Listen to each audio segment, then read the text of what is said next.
দেখো বন্ধুরা, এই পুঁই শাক আলু আর বেগুনের তরকারিটা দেখো কেমন হয়েছে। দারুণ সুন্দর হয়েছে না বন্ধু? দেখো, তোমাদের এই রান্নাটা যদি পছন্দ হয় তাহলে লাইক কমেন্ট শেয়ার করে দিও।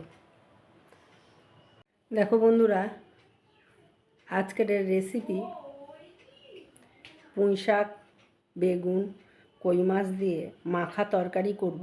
তোমরা দেখতে থাকো আমার রান্না। বন্ধুরা, আমি কড়াই তেল দিয়ে দিয়েছি। এরপরে এই বড়িগুলো নিলাম, এই বড়িগুলো ভেজে নেব।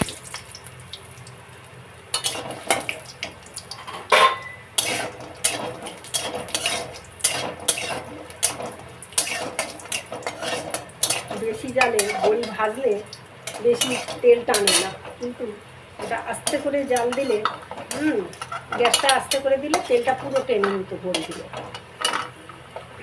ওই জন্য জালটা পুরো দিয়েছি। দিয়ে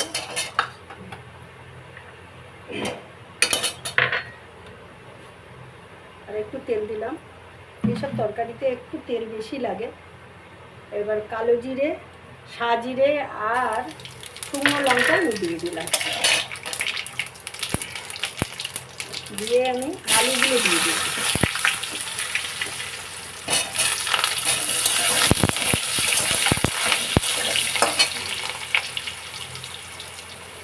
আলু দিয়ে দিলাম।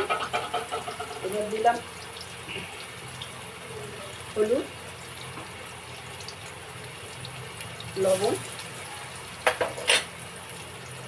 আর এই পেঁয়াজ। এইভাবে এগুলো নাড়তে থাকবে।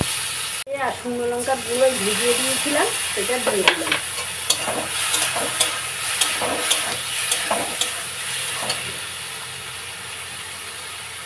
এবারে ডাঁটাগুলো দিয়ে দিলাম।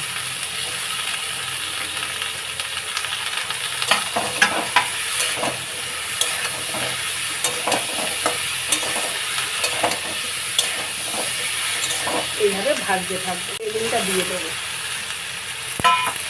ভাজতে থাকবে। এইভাবে ভাজতে থাকবে। দেখো, এইভাবে কষতে থাকবে। আর একটু কষে নেবে।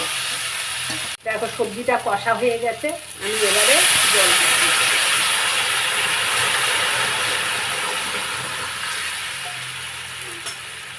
একটু বেশি জলই দিয়েছি, কারণ ডাঁটাগুলো সিদ্ধ হবে, তার জন্য। এবারে এটা হতে থাকুক, ফুটতে থাকুক। একটু সিদ্ধ মতন হয়ে গেছে, হাফ সিদ্ধ মতন হয়ে গেছে। বড়িগুলো দিয়ে দিয়েছি। হ্যাঁ, একটু চিনি দেবো, যেহেতু মাছ ছাড়া তরকারি একটু চিনি দেবো। দিয়ে নেড়ে ছেড়ে আবার একটু ঢেকে রাখবো। দেখি ডাঁটা সিদ্ধ হয়েছে। হ্যাঁ, ডাঁটা সিদ্ধ হয়ে গেছে, সব সবজি সিদ্ধ হয়ে গেছে। এবারে আমি এই বেটে রেখেছিলাম একটু পোস্ত আর সরিষা, সেইটা দিলাম। 2 চামচ বাটা দিয়ে দিলাম। দেখো, এই রান্নাটা তোমাদের যদি পছন্দ হয়, দেখো এই পুঁই শাক বেগুন আলু বড়ি দিয়ে এই তরকারিটা যদি তোমাদের পছন্দ হয়, তাহলে ইউটিউব থেকে যদি দেখো তাহলে লাইক কমেন্ট শেয়ার করে দিও। কোনো নতুন বন্ধু যদি আমার এই রান্নাটা দেখো, তাহলে একবার সাবস্ক্রাইব করে দিও। হ্যাঁ, এটা করতে তোমরা ভুলো না। আমার বেগুন আলু পুঁই শাকের তরকারি হয়ে গেছে। এবার নামিয়ে নেব। গ্যাস অফ করলাম। এই পুরো ভিডিওটা দেখার জন্য বন্ধুদের ধন্যবাদ। পরিবেশনের জন্য রেডি হয়ে গেছে।